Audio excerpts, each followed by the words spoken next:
Thank you very much, Muftal Nabila Abdullahi, and thank you to Dr. Rajendra and Medulatha. Thank you very much for those submissions. One more time, let's put our hands together for them.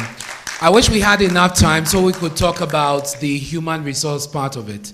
I mean, we have a lot of already, we blame the politicians for seeking healthcare outside, but also when the state spends resources to train people, our medical and health professionals, we see them move outside of the country. But then the question is, do you blame them?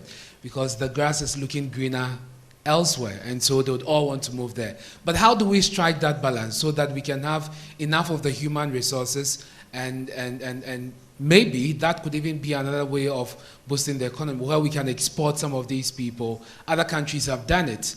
And at the same time capitalize on technology to improve the system. So we definitely would have to continue this conversation, but like you said, Doc, we need to start now and we need to do something. There are two more conversations that we need to have, and then we'll head for lunch.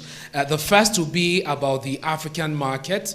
We scratched a bit of that when we had our first panel discussion, especially when we talk about the Africa Continental Free Trade Area.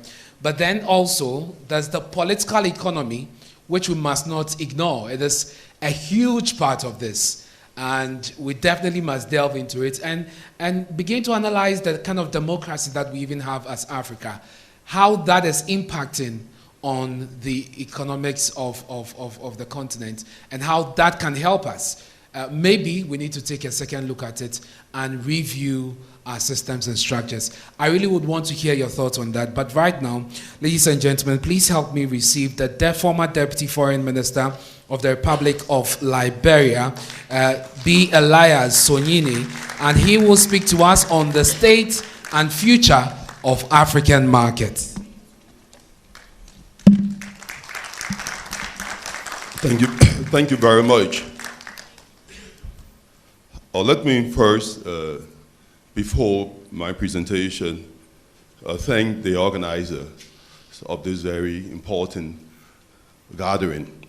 I believe that more of these kinds of conversations need to continue in Africa so that we get it right.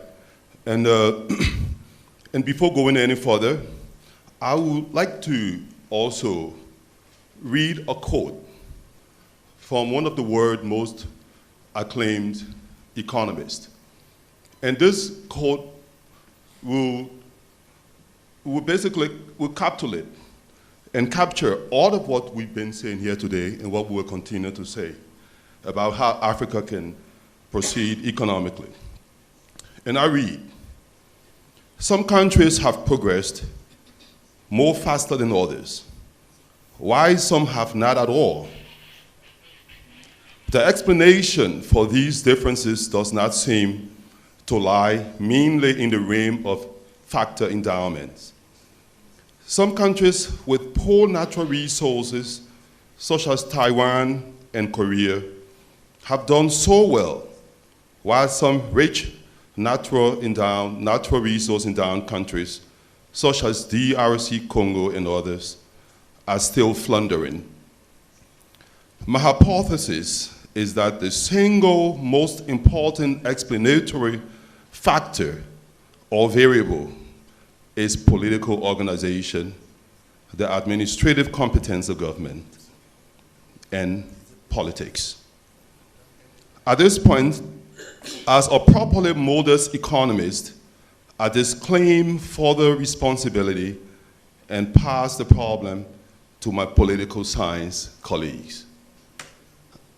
What he was actually saying here is we can hold all of the economic forums, we can discuss markets, we can discuss trade. If we don't take very seriously the economic bid, it will all be wasted. So I go directly to my presentation now. Going to the state of market in Africa, I want to agree with Robert Gates in his book entitled Market and States in Tropical Africa, where he argued that in early post-colonial Africa, many African leaders genuinely wanted to achieve development and economic growth. But the policies that were adopted at that time turned out to be a tragedy for Africa.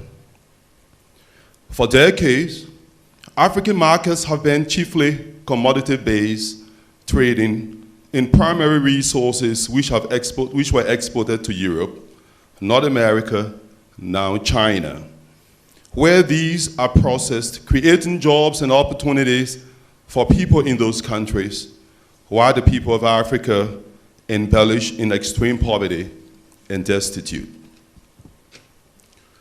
We could probably justify that policy at the time, 30 to 40 years ago, because there was not much industrialization going on the continent of Africa.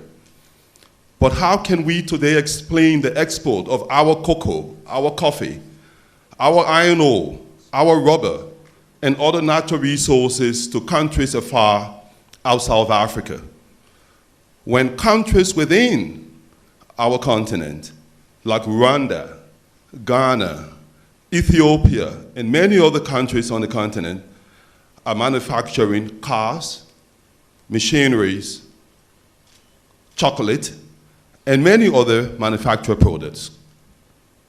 A major challenge to trading amongst ourselves in Africa was the lack of adequate infrastructure and small markets spread across the continent. However, since the spark in the establishment of regional economic cooperation blocks, most of these challenges are being mostly addressed. These blocks have created an economy of scale regionally, which has clustered those small markets into one single large regional markets.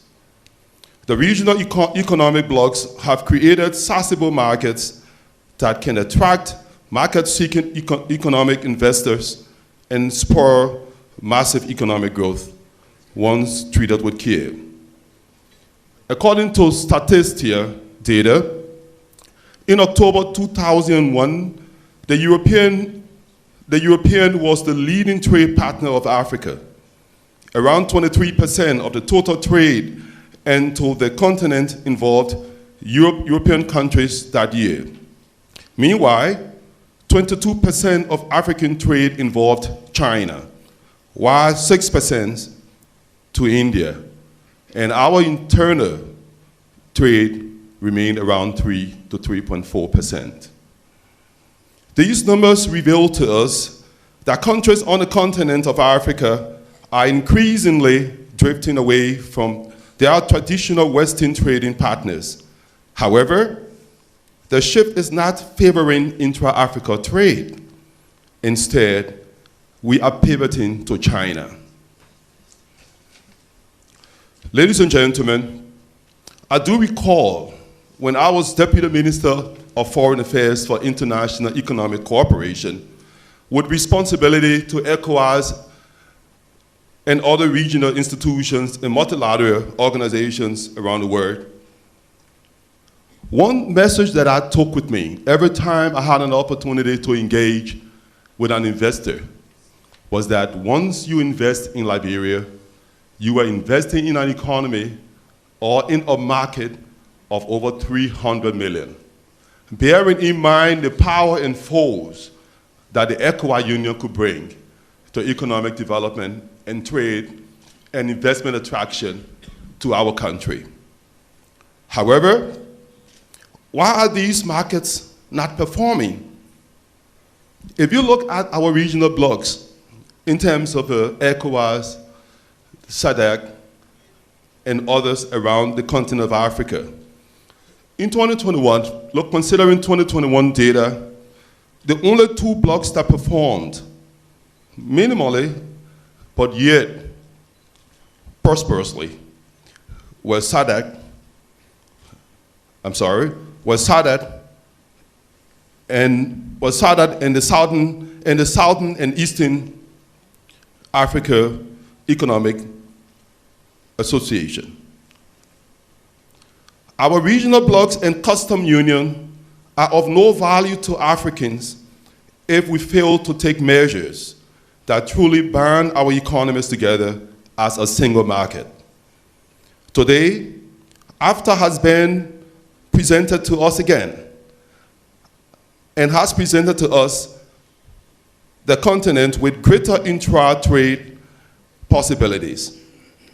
In addition to the already groundbreaking initiatives undertaken and driven by AFTA Secretariat, African countries must be made to commit to including at least 10% of their annual budget to programs or projects that promote trade integration with their neighboring countries. Implementation of these measures and arrangements must be monitored fully and measured annually. The encouraging news of few regional blocs in our region doing well in terms of trade integration is laudable.